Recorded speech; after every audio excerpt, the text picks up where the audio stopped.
Hey everybody, Mr. Covey here, and we're going to do construction 6 through 9 for the Chapter 5 constructions here. I'm going to try and use the compass here on SmartNote, so bear with me. Alright, so first one is to construct a parallelogram given two sides and an angle. So we're going to start out by drawing our working line.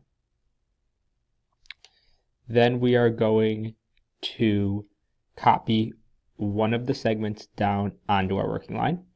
So let's make a point where we're gonna, have one of our vertices, grab our compass, and copy one of these segments.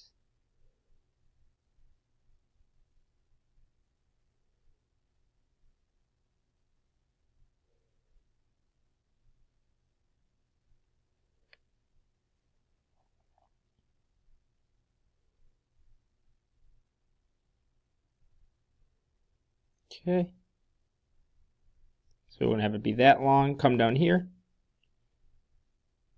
copy our segment, and then we're going to take this angle and we're going to put it here. We're going to copy it here. We're also going to copy it here so that our two other sides are parallel because we're making a parallelogram. So let's grab our compass, pick an arc. Oops.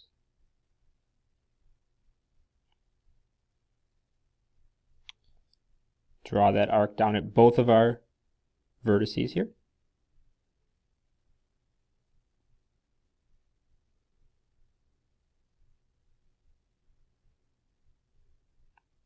And then we have to decide how open we want our angle to be. So we got to measure how open our angle is.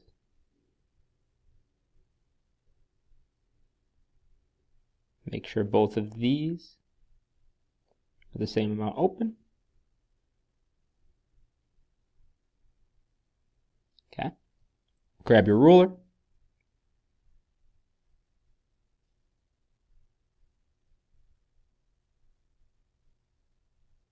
And then the last thing we have to do is just make sure that we have this side. We should probably label stuff. We have this side copied down here, side A.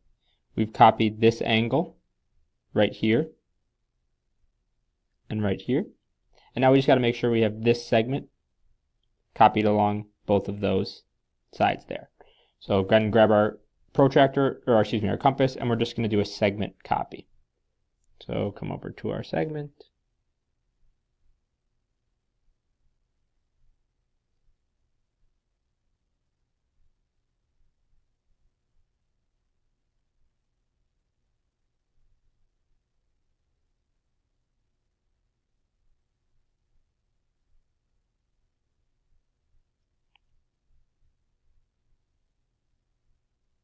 And we're just going to copy that segment onto both of these here. Oops, sorry.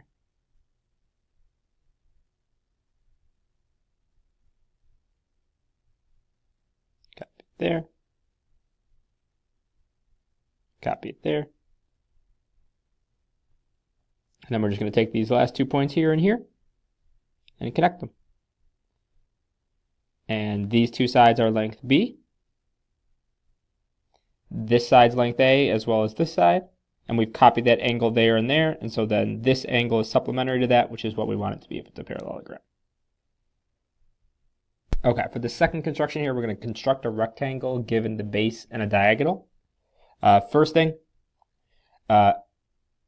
recognize that one of the segments is clearly longer than the other. The longer one is going to be our diagonal, and the shorter one is going to be the one that's one of our sides.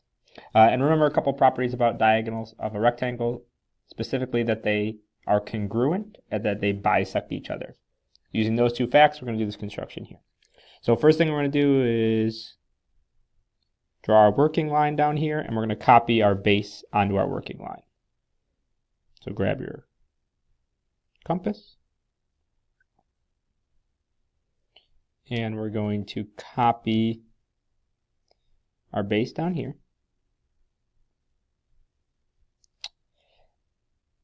And then in order to make sure that our diagonals bisect each other, we're going to find the midpoint of our diagonal, and we're going to copy it kind of half at a time.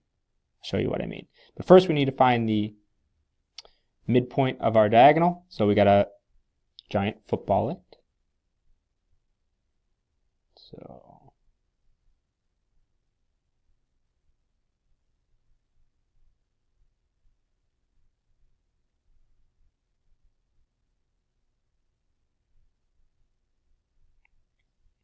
giant football, connect the points. Oops, it's a little off. Redo that real quick.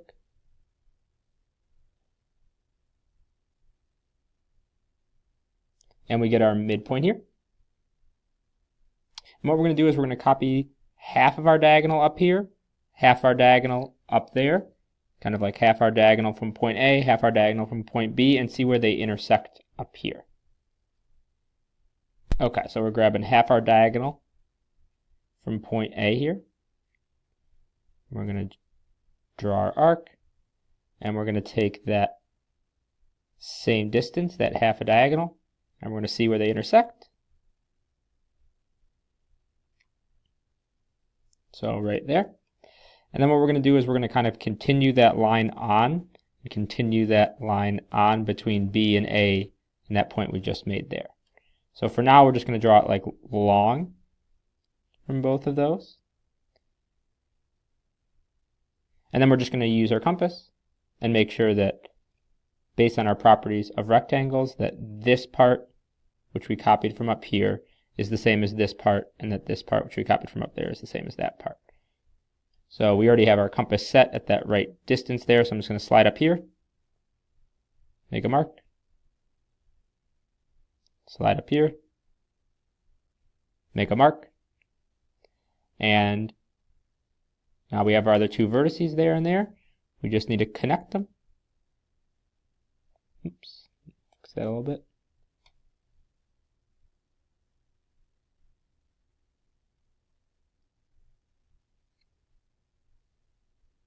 It's a little hard here on the computer, but now we've made a rectangle. Our base is B, and our diagonal is D because this part is half a D and that part is half a D. So both our diagonals are length D, and we're done. All right, for number 8 here, we're going to construct a rhombus given its diagonals. What you need to remember here about a rhombus is that its diagonals are perpendicular bisectors of each other. Okay, so we're kind of going to lay down our diagonals so that they're perpendicular and also so that they both go through the midpoint of each other. So first, draw a working line, and then we're going to copy one of our diagonals down onto our working line. So I'm going to copy D1 down here. Okay, so I've successfully copied the one diagonal, and now I'm going to make the perpendicular bisector of D1. Okay, so the way to do that, remember, is just giant football. So I'm going to come over here. Oops, excuse me. I'm going to giant football.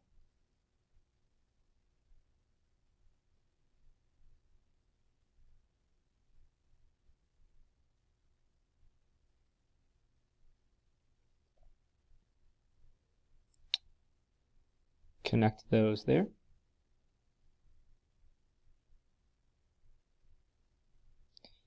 And that's going to be, D2 is going to lie on that black line there. And the only other thing I need to do is to make sure that D2 is centered there. So that half of D2 is up there and half of D2 is down there. So I need to find the midpoint of D2 and then copy half it up there and half of it down there. So to find the midpoint of D2, I'm just going to come over here and giant football.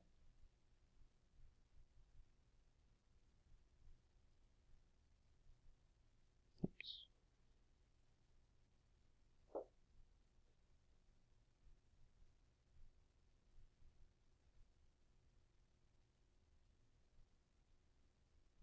Let me fix that real quick. Made my first arc too small. All right, so there we go. Giant football. Connect to them. Oops. And I have my midpoint of D2 there. So I'm going to copy that. Flip this around here.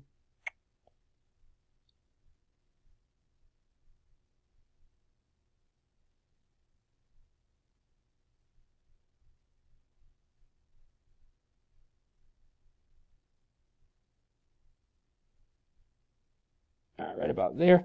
So I'm going to come down here and I'm going to copy that up here and then down there as well. And you probably extend my black line there.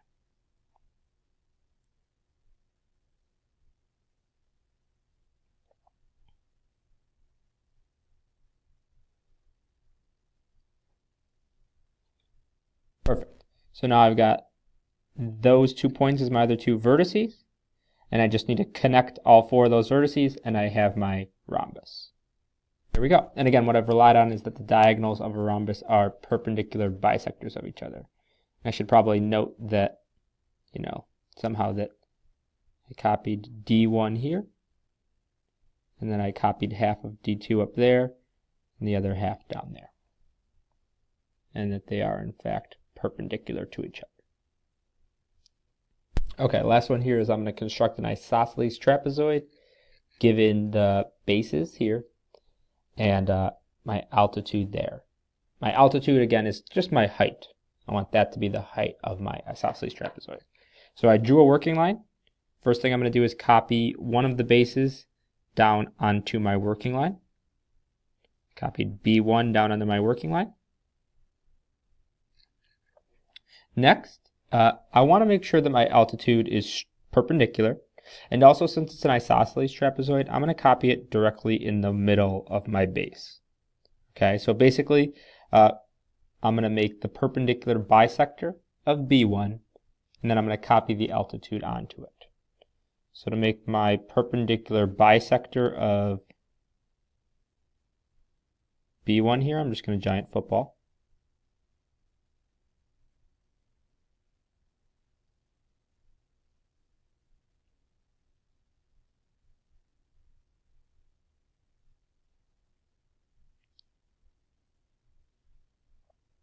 Connect those two. Oops.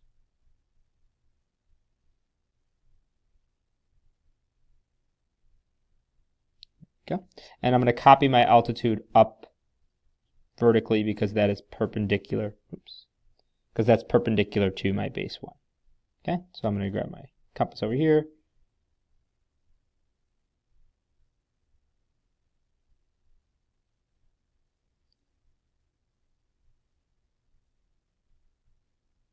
And I'm going to copy my altitude vertically. Okay, so I should probably add some markings here. I've copied my altitude straight up there. And now I want to do 2 things. I want to first make sure that B2, when I put it up here, is parallel to B1 because it's a trapezoid. So in order to do that, I'm going to make 2 parallel lines like we did earlier in this construction.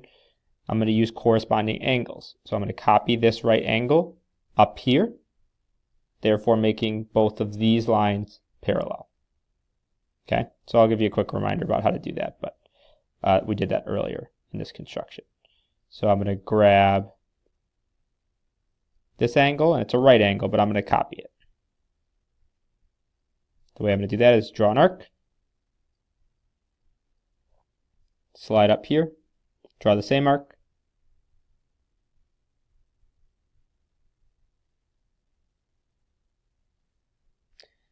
and then I'm going to measure how open this angle is.